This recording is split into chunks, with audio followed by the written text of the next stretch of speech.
Dense jungle stretched endlessly along the banks of the Tarkalus River, its tangled canopy barely allowing slivers of sunlight to pierce through. The air was thick with the scent of damp earth and the distant calls of howler monkeys. Michael Winters wiped the sweat from his brow, his paddle slicing through the murky water as his small wooden boat glided along the current. He had been navigating these waters for years, studying the crocodiles that called this place home, but today felt different. There was an eerie stillness in the air. The usual croaking of frogs and chirping of insects had faded, leaving only the rhythmic sound of water lapping against the boat. Then he saw it. At first he thought it was just another fallen log, half submerged in the shallow bank, but as he drew closer, a chill ran down his spine. The unmistakable ridged back of a massive crocodile lay motionless in the mud.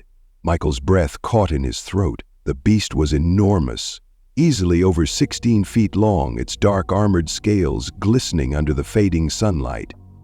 But something was wrong. Its body bore deep, jagged wounds, gashes that seeped dark blood into the water around it. And there, protruding from its side, was a spear. Someone had tried to kill it. Michael's heart pounded.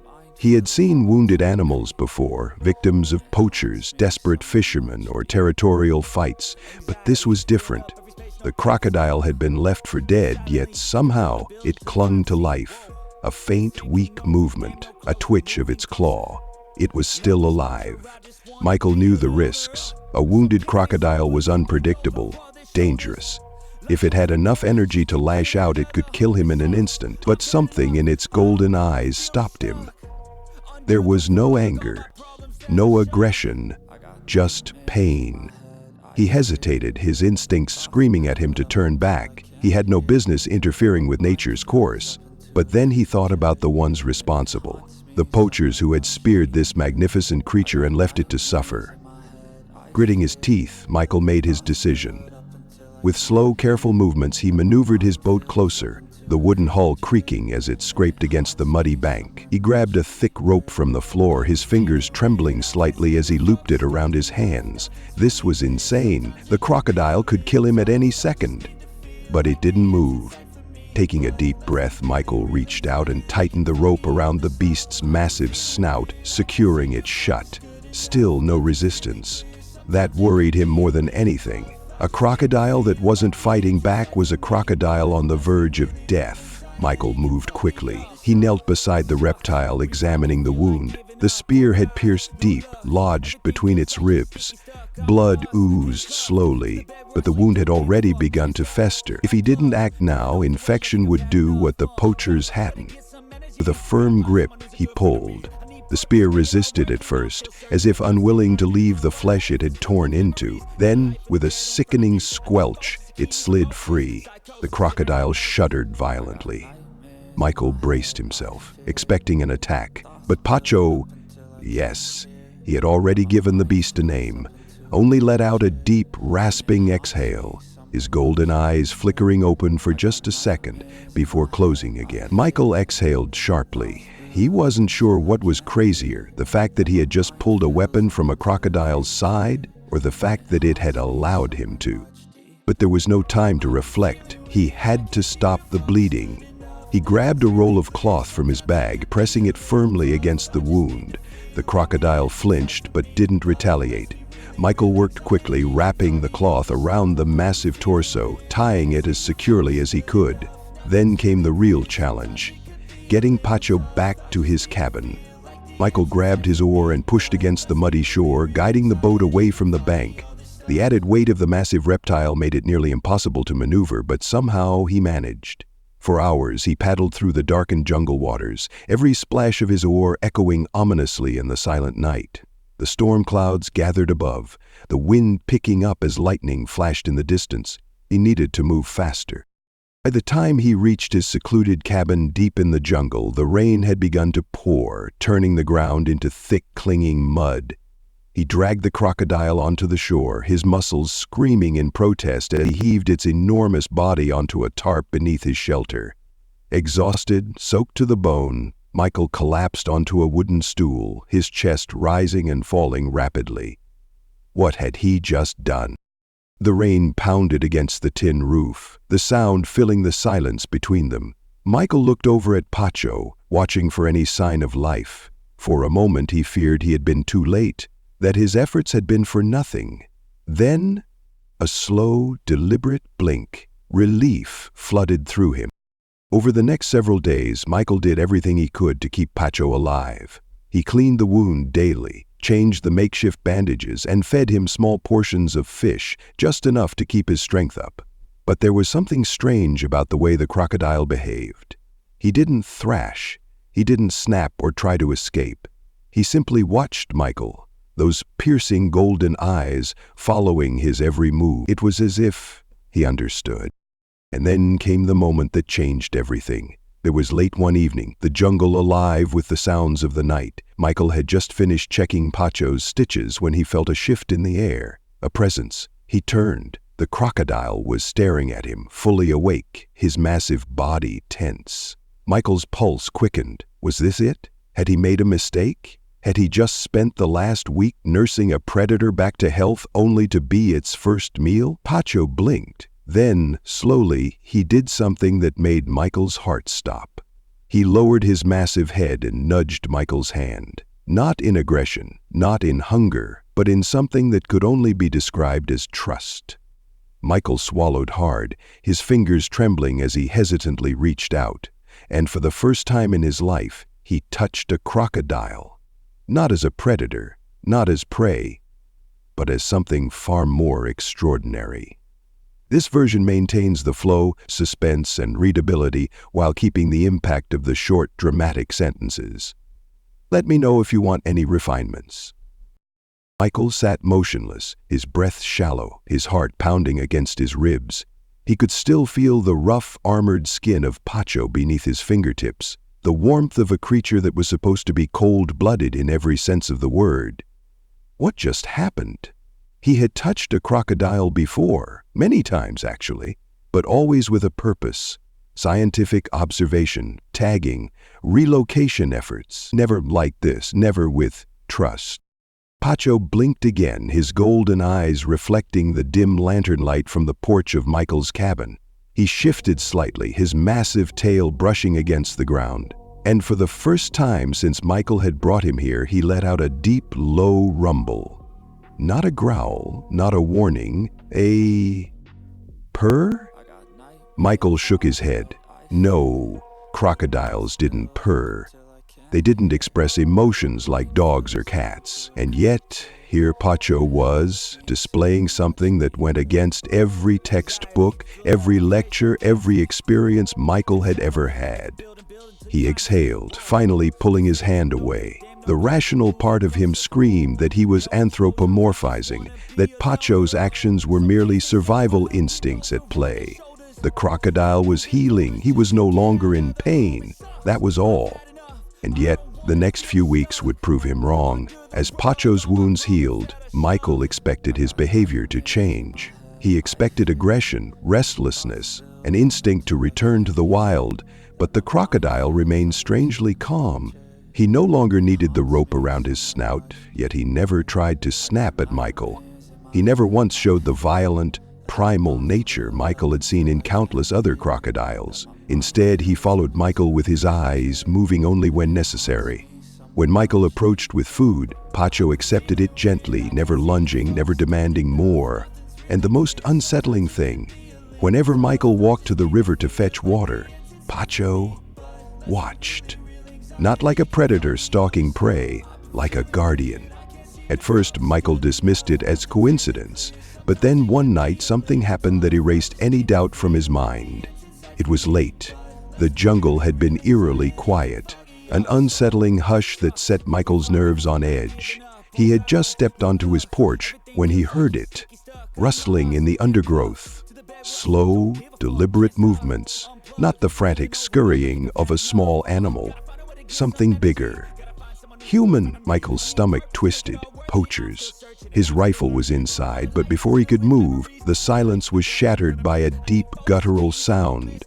Pacho, the crocodile who had been resting just outside the cabin, suddenly lifted his massive body, his tail slamming against the ground. His golden eyes locked onto the shadows in the trees, and then a roar. Not just any sound, a warning. The rustling stopped, then hurried footsteps, the unmistakable sound of someone running away. Michael exhaled shakily, his hands gripping the wooden railing of the porch. His pulse pounded in his ears. Had Pacho just protected him? No, it couldn't be. And yet, as Michael turned to look at the crocodile, Pacho's eyes met his. There was no aggression in them, no threat. Only something Michael was terrified to admit he saw: loyalty. Days turned to weeks. Pacho grew stronger, his wounds almost fully healed. Michael knew he couldn't keep him forever. He had to return to the wild, that was the rule. But something inside him resisted. Pacho wasn't just another crocodile. He wasn't just a rescued animal. He was something else. Something Michael couldn't explain. And the crocodile seemed to feel it too. One evening, Michael stood at the river's edge, staring at the water as the realization weighed heavy on his chest. He had to let him go. Taking a deep breath, he turned back toward Pacho, who was resting near the cabin. "All right, buddy," Michael muttered, forcing a smile. "It's time." Pacho blinked slowly. Michael grabbed the rope he had used to secure Pacho's snout all those weeks ago. Not to bind him this time, but to guide him back to the water. "Come on," he said gently, stepping forward. Pacho didn't move. Michael frowned. He took another step, then another. "Pacho," he said, his voice softer now. "You have to go."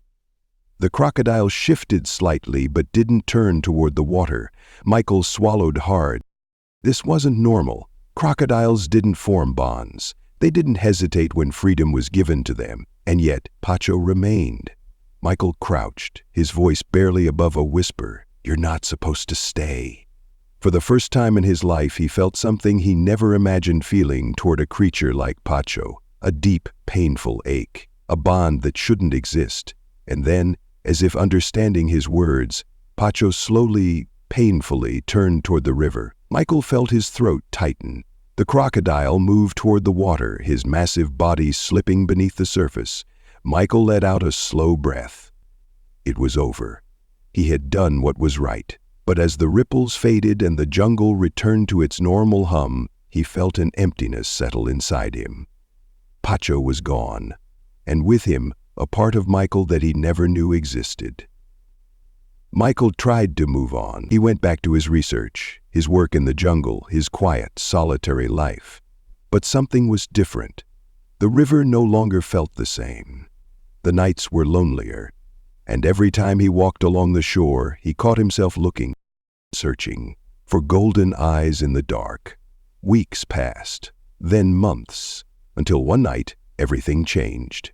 Michael had been away for a few days, traveling to the nearest village for supplies. When he returned, he noticed something strange. The ground near his cabin was disturbed. Large, heavy imprints pressed into the mud. Footprints. His stomach twisted. Was it poachers? Had they come back while he was gone? Then he saw it. Near the river's edge, partially buried in the mud, was something unmistakable. A fish, freshly caught. Michael's heart pounded as realization set in. This wasn't left by poachers.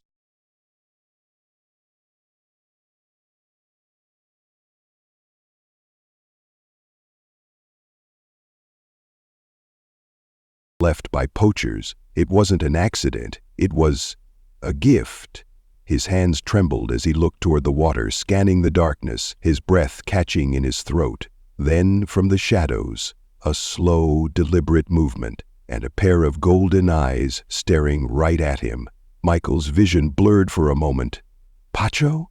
The crocodile didn't move, didn't make a sound, and yet Michael knew he had come back, and for the first time in history, a man and a crocodile had forged something no one would believe, a friendship that defied nature itself. Michael stood frozen on the riverbank, his pulse hammering in his ears. The lantern in his hand trembled, its dim glow flickering across the water. Golden eyes stared back at him from the darkness. He couldn't move. He couldn't breathe. Pacho. He was back. For a long moment, neither of them moved. The jungle around them was alive with the usual nocturnal sounds, the distant hoots of an owl, the rustling of unseen creatures in the underbrush. But to Michael, everything else had vanished. All that existed in that moment were those piercing, unblinking eyes, the ones that had haunted his dreams ever since he let Pacho go. The fish lay at his feet, half buried in mud, a strange offering from a creature that should have forgotten him by now. Michael swallowed hard. Strange offering from a creature that should have forgotten him by now. Michael swallowed hard. He knew crocodiles had strong survival instincts. They could travel miles to find food, navigate back to old hunting grounds, even display territorial behavior. But this wasn't survival. This was something else, something unnatural. Michael's mind raced. Was it coincidence? Had Pacho simply returned to familiar waters and found himself near the cabin again?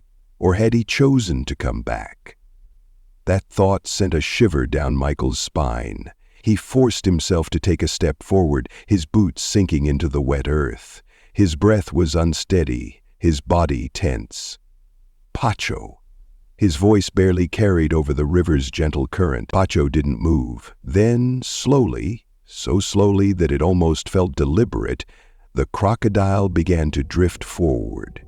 Michael tensed. The water rippled around Pacho's massive body as he glided closer, his movements unnervingly graceful for a creature his size. The golden eyes never wavered, locked onto Michael's with an intensity that sent a fresh wave of unease through him. Pacho stopped just at the edge of the riverbank, half submerged. He was so close now that Michael could see the water beating off his dark armored scales, the faint rise and fall of his chest as he breathed. Michael's hands clenched into fists. This was crazy. He had spent years studying crocodiles, understanding their patterns, their instincts. Every logical part of his brain told him this wasn't right. Crocodiles didn't form attachments. They didn't seek out humans, and they sure as hell didn't bring them food. Michael glanced down at the fish again. It was fresh, too fresh to have simply washed up on shore. Did Pacho catch it for him? That made no sense, and yet here they were. He looked back at Pacho. "You're not supposed to be here," he murmured, shaking his head. The crocodile blinked. Then, without warning, he did something that made Michael's breath hitch in his throat. He moved closer. Not in an aggressive way, not with the instinctual lunge of a predator, but with something else, something almost deliberate. Then, as if confirming the unthinkable, Pacho did the last thing Michael ever expected. He let out a deep, low rumble. The same sound he had made all those months ago. A sound that wasn't a threat, a sound that wasn't a warning, a sound that felt eerily close to affection. Michael's chest tightened. No, this wasn't possible. It couldn't be possible. And yet, here Pacho was, breaking every rule of nature. Again. For the next few nights, Pacho didn't leave. He lingered near the riverbank, his golden eyes glowing like embers in the dark, watching. Michael tried to ignore him. He forced himself to go about his routine, collecting firewood, checking his research notes, making repairs to the cabin. But every time he glanced toward the water, those eyes were there, always watching. At first, Michael told himself that Pacho would eventually lose interest. He was an animal, driven by instinct. He'd return to the wild soon enough. But then, the footprints started appearing. At first, Michael barely noticed them. Faint impressions in the mud near the shore, easy to mistake for normal tracks. But as the days passed, they became more deliberate, more distinct. They weren't just near the water anymore. They were near his cabin. Michael's stomach twisted. This wasn't normal. Pacho wasn't just staying close to the river. He was following him, tracking him, watching him every night. Michael barely slept. His mind was plagued with questions, with theories that made no sense. What did Pacho want? Why had he come back? And more importantly, why did he refuse to leave? Then, one night, something happened that changed everything. Michael was sitting on his porch, staring out at the dark jungle, his fingers wrapped tightly around a cup of lukewarm coffee, and then he heard it. A sound that made his blood run cold. It wasn't an animal, it wasn't the wind, it was footsteps. Michael shot to his feet, his pulse spiking. Someone was out there. He grabbed his flashlight, his fingers trembling as he flicked it on. A beam of white light cut through the darkness, illuminating the dense trees beyond his cabin. Nothing. Then, a shadow. Michael's breath caught in his throat. Someone was moving between the trees, just out of reach of the light. His grip tightened on the flashlight. "Who's there?" he called out. No answer. Then, suddenly, a low guttural snarl. Michael's stomach dropped, but it wasn't coming from the trees. It was coming from behind him, from the river. He spun around just in time to see a massive shape emerging from the water. Pacho! But something was different this time. The crocodile wasn't calm. He wasn't still. His body was coiled, his tail tense, his golden eyes locked onto the jungle with something Michael had never seen before. Rage. Michael turned back toward the trees, just in time to hear the rapid crunch of footsteps retreating into the night. Whoever had been out there was gone, but they had been watching, just like Pacho had. Michael's heart pounded as he turned back to the crocodile, realization dawning on him. Pacho hadn't just come back. He wasn't just lingering. He was protecting him. But from what? Or worse, from who? Michael barely slept that night. He sat on his porch, staring at the spot where the footprints had been, the jungle pressing in around him like a living thing. Someone had been watching him, and Pacho had known. The crocodile hadn't left the riverbank. He remained coiled near the water's edge, his golden eyes scanning the trees. Every so often he let out that low, rumbling growl, his body tense, as if expecting something or someone to return. Michael exhaled shakily, running a hand through his hair. Everything about this was wrong. Crocodiles didn't behave like this. They weren't territorial over humans. They didn't follow, didn't guard. And yet Pacho had. Not once, but twice. And now, as Michael sat in the suffocating darkness, the realization crept into his mind like a slow-moving shadow. Pacho wasn't just here because of some strange bond. He was here because something was coming, something dangerous, and Michael was in the middle of it. The next morning, Michael found the footprints again. But this time, they were closer. They weren't just at the edge of the jungle anymore. They were near his cabin. His stomach twisted as he crouched down, studying the imprints. Bare feet. Whoever had been here wasn't wearing shoes. His blood ran cold. A hunter wouldn't walk barefoot in the jungle. Neither would a poacher. This was something else, something worse. Michael's hands clenched into fists. He needed answers, and he knew exactly where to start.